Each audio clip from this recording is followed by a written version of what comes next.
One important source for entrepreneurial opportunities are customer needs. So something that a person cannot solve on their own, or an extra that they wouldn't get without your help. So think about what a customer is first, and then think about what a need is. If you look at customers, customers are fundamentally different from users, and there's a very simple example for that. Have you ever been to a bar? And have you ever gotten invited for a drink? Then you've been a customer and a user, or both. The one who pays for the drink is not necessarily the one who drinks the drink in the end. So they may have completely different needs depending on who they are, if they're a customer or user. So as a customer, you'll be paying more likely for the cheapest drink, and you'll be happy if your counterpart drinks only a beer. If you're the user, you're much more inclined to actually think about how well does the drink taste, how fancy is it, and probably even how much does it cost to the other person.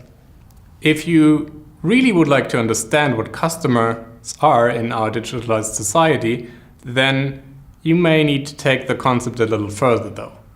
Two ideas help you with this. The first one is servitization. So service is an essential concept in all economic activity. Service means you can relax, have other people do something that you should usually do. And this also extends to industry.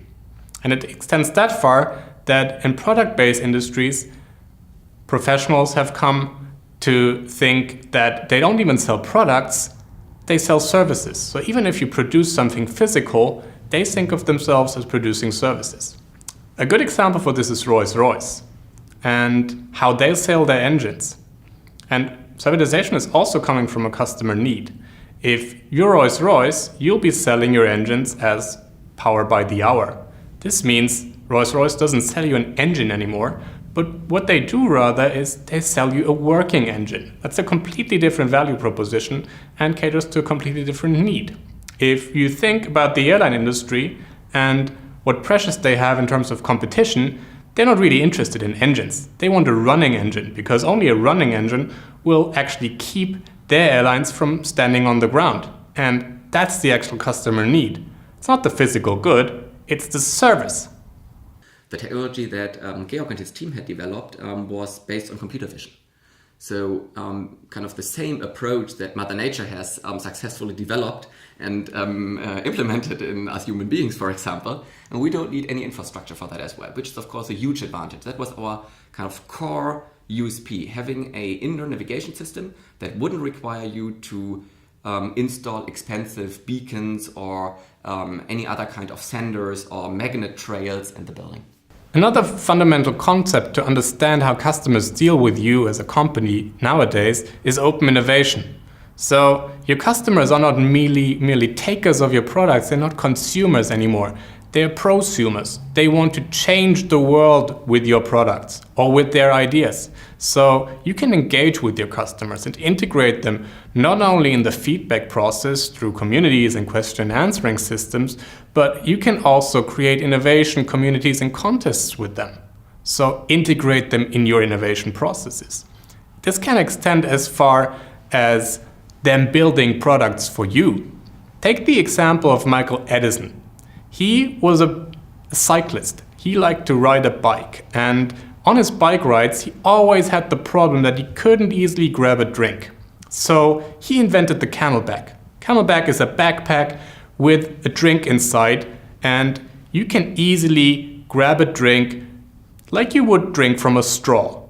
So you don't have to grab your bottle on the bike anymore, you don't have to change your routines, and it's fairly easy. The first prototype looked really sketchy, so Michael pieced together a few plastic bags from medical equipment he had at hand, and he used them to showcase the first version of the prototype. Then a producer came about his idea. He saw that there was a need, and he also saw that there could be a market. And that's the first step. Try to engage with others and have them create their ideas, not only talk about them. So independent if it's products or services or business models, talk to others, integrate them into your innovation process. There's a lot that can't be said with words, and having to engage with others and really thinking about their needs, having them talk and design their needs, is a crucial element in really understanding where customer needs are. So how can we understand human needs? If you look at the business-to-consumer setting, so at private people that buy, for example, from a shop or online, then you'll need to address their core needs. And for example, the Maslow hierarchy of needs is something that gives you an indication of how severe these needs are. If you look at the bottom of this pyramid, then you will see that there's very existential needs like food or shelter, security, something you can't really live without, clean air. On top of this hierarchy, of this pyramid, there are needs that are less existential, that are more nice to have, like self-actualization, for example. And depending on your target group, on your target market, you need to address and understand on which level these needs are in order to understand how severe the problems of these people are. If you don't have shelter in a situation, you can't use a smartphone really. You want a roof. If, on the other hand, you're used to luxurious environments, you will need completely different products and have a completely different assessment of the quality that is needed. Let's take a look at the history of the car. Everybody knows cars and everybody loves cars. Well, almost everybody. A guy who certainly loved them was Carl Benz. He invented cars after all. However, he was under the assumption that there would never be a really big market for cars, that it would be an exclusive and luxurious product. He even said he can never imagine to sell many cars because there will never be enough qualified drivers. Well, probably he was right. If you look at Henry Ford, he had a completely different approach. He thought that everyone should get a car. And his cars look quite different. Not among each other, because there they looked all the same, but they looked different from Benz's idea. Henry Ford invented the assembly line after all, so he tried to produce the same car over and over again, because he saw that there was a need for mobility and not for luxurious driving. Take a look at these cars then. Way after Henry Ford, a variety of needs have emerged, and you can see that even with the Model T, lead users have tried to change the way these cars looked and adapted them to their needs. So Henry Ford made the car available to everyone, but he couldn't obviously cater to everyone's needs with an assembly line approach, with mass production. So if you have something as fundamental as an invention as a car, then you can address really basic needs like mobility. If, on the other hand, you're more in the realm of the cars that you've just seen, then you really need to think and understand what the actual needs of people are and how you can directly address them. We're not living in a society anymore where we need to address a lot of basic needs.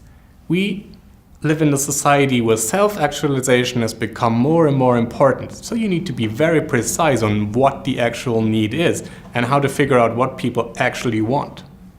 All these examples are good in a consumer setting. If you look at the business-to-business setting, so if you sell to business clients or in the industry, then you will need to address a different set of needs. And the most important thing is usually that you can quantify the need in time saved or euros saved. So cost is a very important thing. Can you reduce fixed or variable costs with your solution? Or can you increase revenue with your solution? Or can you contribute to an improved strategic position with your idea?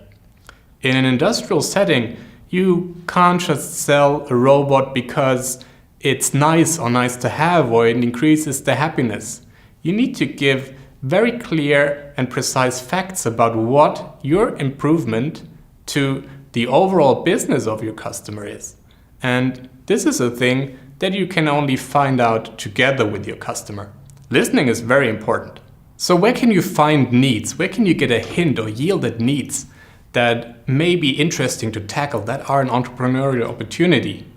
Well, it's easy, they're around you. Look outside the building. If there's something that moves a lot of people, that brings people out to the street, like a football game, for example, there's a need for people. If you witness a process breakdown or workarounds, then you will have a need.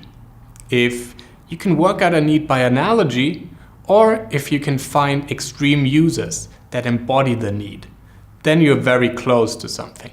If you find something where you think, this could be interesting, why does that person do it that way? Then you're very close to a good entrepreneurial opportunity.